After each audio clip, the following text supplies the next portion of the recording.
Hello everyone and welcome to mitt talk India. हम पढ़ रहे हैं आपके एनसीईआरटी क्लास 6 साइंस का chapter number 12 electricity and circuits and this is part 4 video, जिसमें हम टेक्स्ट बुक के कीवर्ड्स और एक्सरसाइज क्वेश्चंस को सॉल्व करेंगे। इस चैप्टर का एक्सप्लेनेशन पार्ट 1, 2, 3 में किया गया है, जिसका वीडियो लिंक आपको इसी वीडियो के नीचे डिस्क्रिप्शन बॉक्स में मिल जाएगा, या फिर आप क्लास 6 साइंस का प्लेलिस्ट भी देख सकते हैं मिट टॉक इंडिया चैनल में। But before we start today's class, here is a short introduction about me. So let us start with the keywords first. Our first keyword is a bulb. एक bulb क्या होता है? An electric bulb is a device which glows and emits light when electric current is passed through it. We can see a bulb in a torch, inside our home, everywhere. Next is what are conductors. Conductors हम उन materials को बोलते हैं जो अपने अंदर से electricity को पास होने देता है. Materials that allow electric current to pass through them are called conductors. Example, all the metals around us like the copper, aluminium, all the metal alloys around us like coins, key, steel, safety pin, aluminium foil, etc. And one non-metal that is graphite, जो कि carbon का बना हुआ होता है, carbon का एक form होता है. ये सब इलेक्ट्रिकल कंडक्टर्स होते हैं. उसके बाद है इलेक्ट्रिक सेल. क्या होता है? इलेक्ट्रिक सेल छोटे से अमाउंट ऑफ इलेक्ट्रिसिटी को प्रोवाइड करने वाला डिवाइस होता है. Electric cell is a source of a small amount of electricity and it is also called as a dry cell. और जब दो या फिर दो से ज़्यादा सेल्स को हम पॉजिटिव नेगेटिव इस तरीके से ज्वाइन कर देते हैं together, it is called a battery. Next is electric circuit. क्या होता है? देखिए, बैटरी के दो टर्मिनल्स होते हैं, पॉजिटिव और negative.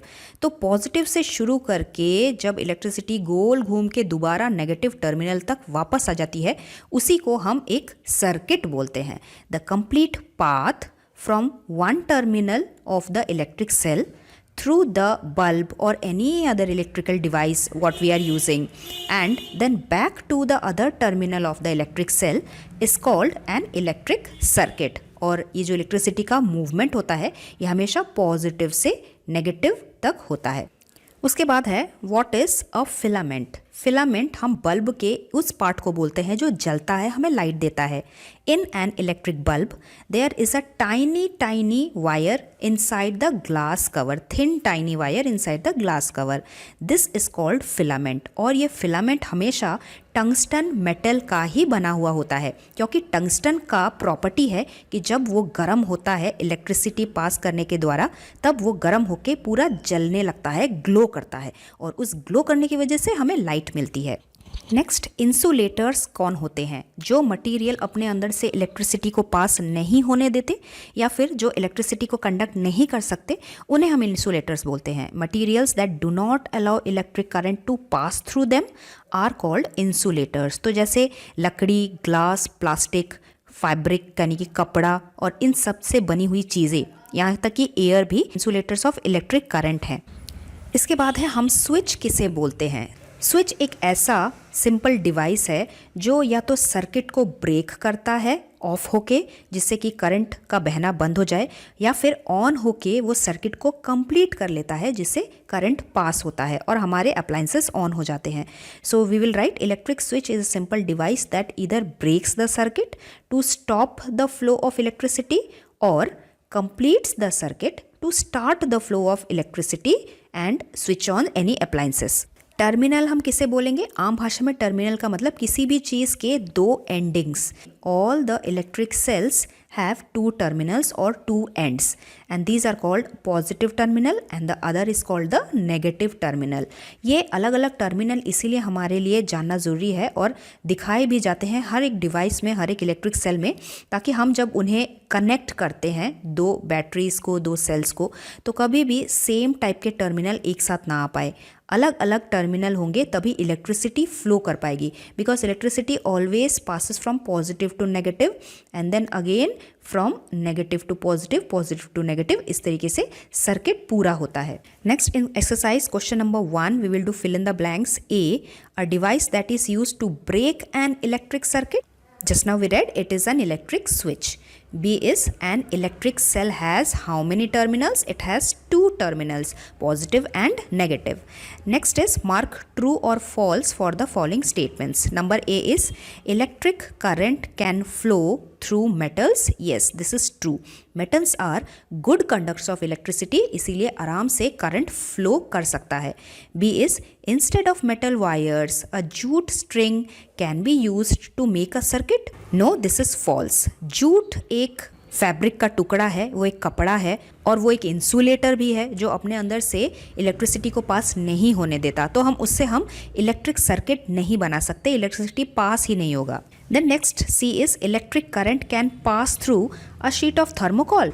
So this is also false because thermocol भी इंसुलेटर है, इसके अंदर से इलेक्ट्रिसिटी पास नहीं होती.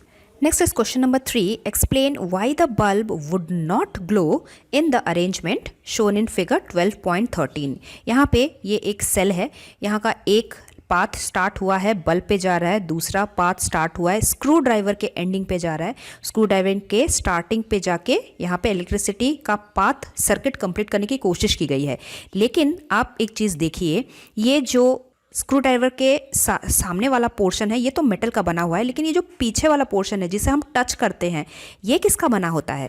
ये प्लास्टिक का बना हुआ होता है और प्लास्टिक एक इंसुलेटर है. It does not conduct electricity. तो अगर इलेक्ट्रिसिटी यहाँ पे पॉजिटिव टर्मिनल से स्टार्ट होके यहाँ पर आएगी, यहाँ से आगे तो जा ही नहीं पाएगी, नेगेटिव टर्मिनल तक पहुँच ही नहीं पाएगी इलेक्ट्रिसिटी, तो फिर पाथ पूरा नहीं होगा. पाथ पूरा नहीं होगा तो बल्ब भी इसीलिए नहीं जलेगा. So the answer we will write, we know that a bulb lights up only when the bulb and the electric cell forms a complete circuit, correct? Now the circuit should start at one terminal of the cell and end at one terminal of the cell.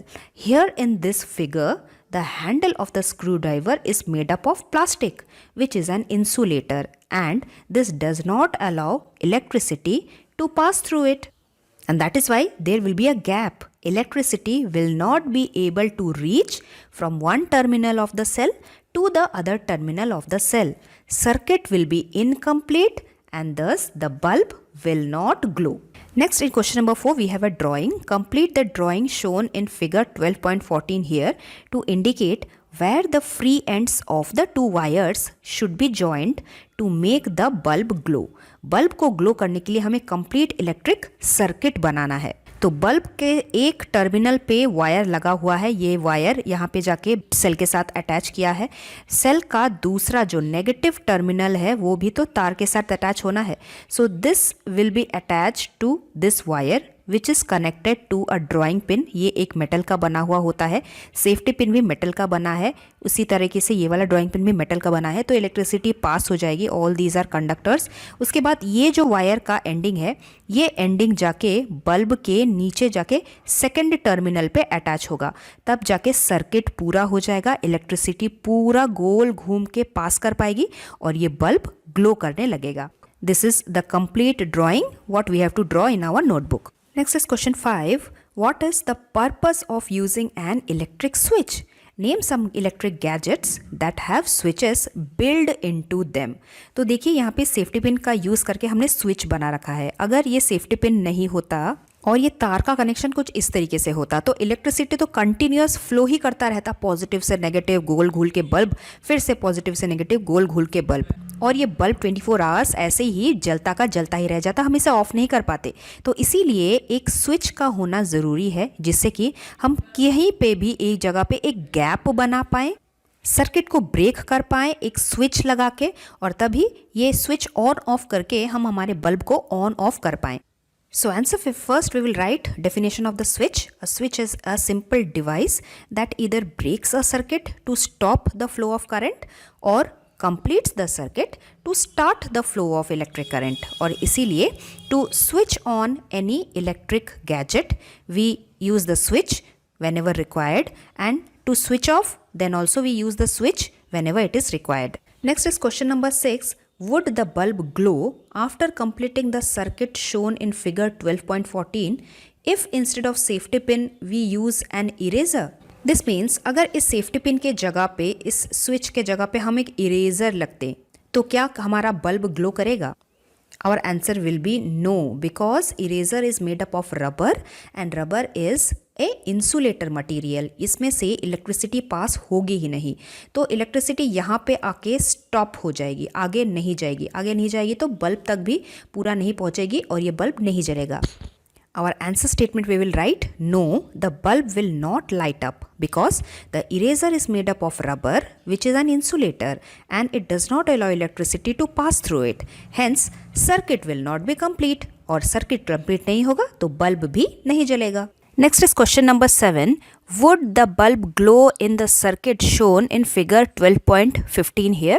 So let us see.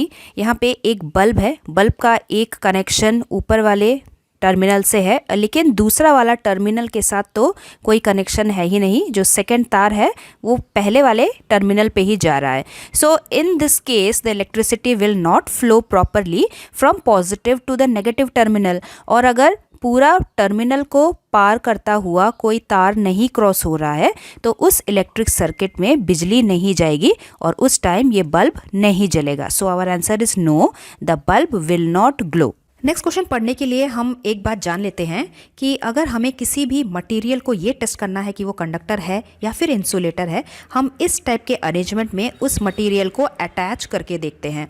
अगर properly attach करने पे bulb glow करता है, जैसे इस case में bulb जल रहा है, तो मतलब वो वाला जो मटेरियल है वो कंडक्टर है. और अगर बल्ब नहीं ग्लो करता तो इसका मतलब वो जो मटेरियल हमने अटैच किया वो एक इंसुलेटर मटेरियल है.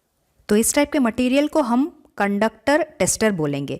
Using the conduction tester on an object it was found that bulbs began to glow. Bulb जलने लगा था. Is the object conductor on an insulator? अभी अभी हमने बोला जब भी हम एक ऐसे मटेरियल को अटैच करते हैं जिससे कि बल्ब जलने लगता है, मतलब इलेक्ट्रिसिटी पास हो रही है तभी तो बल्ब जल रहा है. तो इलेक्ट्रिसिटी तभी पास होगी जब वो मटेरियल एक कंडक्टर मटेरियल होगा. So in the explanation we will write, if the bulb glows in a conduction test, the material will be a conductor because only conductors will allow electricity to pass through them. Then only it will complete the circuit for the bulb to light up. Next is question number 9. Why should an electrician use rubber gloves while repairing an electric switch at your home? Can you explain? Rubber gloves होते हैं insulators जिनके द्वारा electricity pass नहीं होता. तो जब वो electricity के तार को हैंडल कर रहे हैं, हमारे घर में स्विचेस लगा रहे हैं, तो कहीं उनके हाथों में झटका ना लग जाए, उन्हें अपने हाथों को बचाना है, तो वो रबर के ग्लव्स पहनेंगे जिससे कि इलेक्ट्रिसिटी उनके हाथों तक, स्किन तक ना पहुँचे और उन्हें झटका ना लगे. So the answer we will write, while carrying out electrical works, everyone, including the electrician and we also, we must wear rubber gloves. This is because point number 1, our body is good conductor of electricity, and if we touch any electrical wire we may get electric shock and burn our hands. And next, the point number 2, while the rubber gloves is an insulator, this is a bad conductor of electricity. Rubber gloves will not allow electricity to pass through it, and hence it will protect our hands, our body from the electric shocks, and that is why we should always wear electric gloves जब भी हम electricity से related कोई भी काम कर रहे हैं तो. And then the last question is, the handles of the tools like the screwdrivers, testers, electric testers and pliers, they are used by the electricians for electric repair work. And also usually जिनके handle होते हैं वो हमेशा plastic या फिर rubber के बने हुए होते हैं. स्क्रू ड्राइवर के जो पीछे वाला हैंडल होता है वो हमेशा प्लास्टिक का बना हुआ होता है. उसी तरह प्लायर का आपने देखा होगा, उसका जो हैंडल होता है जहाँ पे हम पकड़ते हैं वो रबर का बना हुआ होता है. ये किस लिए होता है? क्योंकि ये दोनों मटेरियल्स ऐसी चीज़ें होती है जिसे हम पकड़ते हैं, तो ये चीज़ ऐसी होनी चाहिए जिसमें से इलेक्ट्रिसिटी पास ना हो सके, हमारे हाथों को झटका ना लगे. So these things are made up of insulators like the plastic and rubber. तो देखिए आंसर इसका पॉइंट वाइज लिखना है, समझ समझ के लिखना है. With screw drivers and pliers electricians touch the electrical wires to do repairing work. Now, human body being conductor of electricity may get shock very easily. इसीलिए third point, hence the handles of such tools like the electrical pliers and the switch screwdrivers should be made up of insulators which will not allow electricity to pass through them and will protect us from the electric shocks. So this was the last question of your chapter. I hope you have understood for the full chapter very well. हम चलेंगे इसी तरीके के मज़ेदार explanation के साथ हम अपना नेक्स्ट चैप्टर भी पूरा करेंगे। So let's meet very soon, till then thank you very much, bye bye.